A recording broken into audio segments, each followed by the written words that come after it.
Saints-Falcons Week 12 Hate Week preview. And you already know I've been telling y'all for a couple weeks that I will be there Sunday, 10 a.m. in the blue lot at Mercedes-Benz Stadium. Pull up on your boy.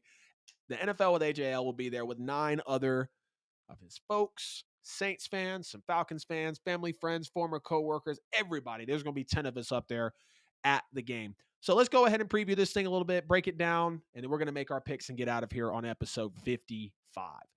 So the offense. We know Derek Carr is cleared for concussion protocol. He got hurt a couple weeks ago, took the big lick from Danielle Hunter.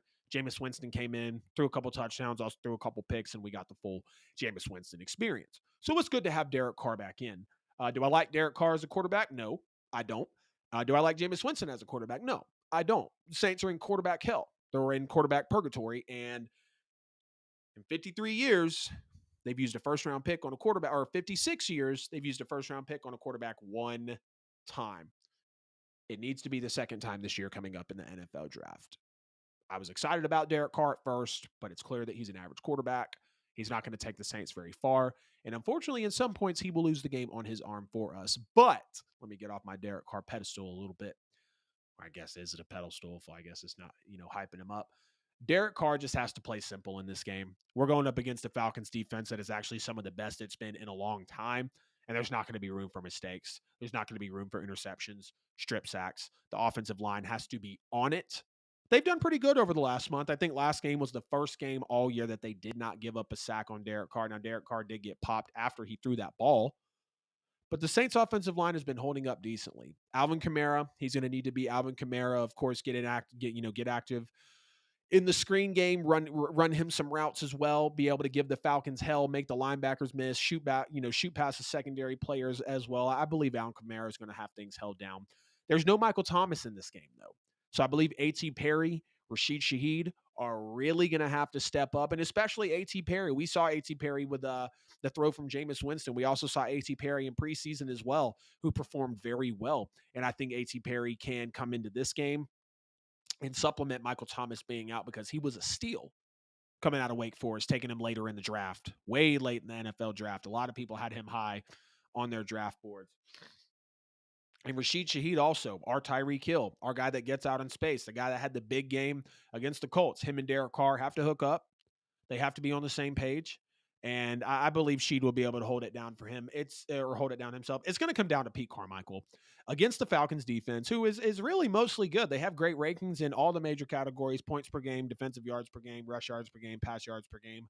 All the defensive categories that you're able to qualify for in the NFL, the Falcons are in the top 10 to 12 in all categories of the league. And again, this is going to be one of the best Saints, going to be one of the best Saints Falcons defenses. Going to be one of the best Falcons defenses that Saints have seen in a very long time, and they're going to have to scheme up well. Pete Carmichael is going to have to call a good game, because Caden Ellis and Jesse Bates and Calais Campbell and Bud Dupree are on the other side of that ball. Grady Jarrett. Those guys are still there, Pete. A couple of them that used to play for the Saints. Oh, yeah, David Onyemata as well. Pete Carmichael's got to call a good game. He really does. Because if he doesn't, I think the Falcons could feast here. Not feast, but I think the Falcons could take some advantages and unfortunately maybe escape with a win if Pete Carmichael comes out and shits the bed in another game as offensive coordinator. Both teams are in quarterback hell. Both teams aren't great offensively. Both teams don't have good head coaches. So what is it really going to come down to? Both teams have good defenses. I would say the Falcons defense is playing better than the Saints defense right now in this season, at this point in the year, going into week 12 matchup, because the Saints over the last 5 weeks have not been good defensively. And that's something that's going to concern me. Now, thankfully, we are going up against a bad coach in Arthur Smith. Desmond Ritter's coming back in after being benched for Taylor Heineke, and Taylor Heineke is now questionable. I believe we'll be just fine going up against Desmond Ridder. It's not him I'm afraid of. It's the ineptitude of the Saints offense and Pete Carmichael, who is calling said Saints offense. But the defense of New Orleans, how can they adjust with no Marshawn Lattimore? Marshawn Lattimore is out for this game. He's out for at least 4 games. I hope he's not out for the season. If the Saints for some reason get out of playoff contention, I think that they could shut Lattimore down for the season. I'd hate to see that, but not having Marshawn Lattimore in this one hurts bad, because there's a Kyle Pitts, because there's a Drake London, because there's a Bijan Robinson. I mean, they've got weapons. Now, Pitts and London aren't necessarily doing anything this year. That is because of the way that Arthur Smith is leading the team. And I'm grateful for a Paulson Adebo. Very grateful. Very grateful for an Alontae Taylor. Extremely. Y'all heard me say it earlier in the year when I was doing the Saints games previews that this is one of the best offenses that we've seen in a while. One of the, or not one best offense, this is one of the best defenses the Saints have had in a very long time. Basically, don't patrol 2.0. Isaac Yiadom as well. He's very, very solid. I don't, well, let me take that back. Over the last month, again, the Saints defense has been concerning. So they've got to play sound on the defensive side of the ball. I'm not afraid of their offense, but any offense can take advantage of a bad defense and make it a rough day.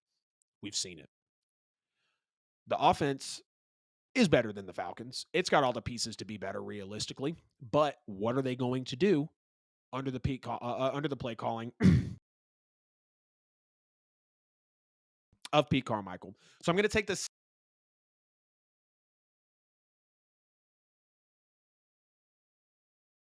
Saints game of the year and the Saints in an ugly one, 21-20.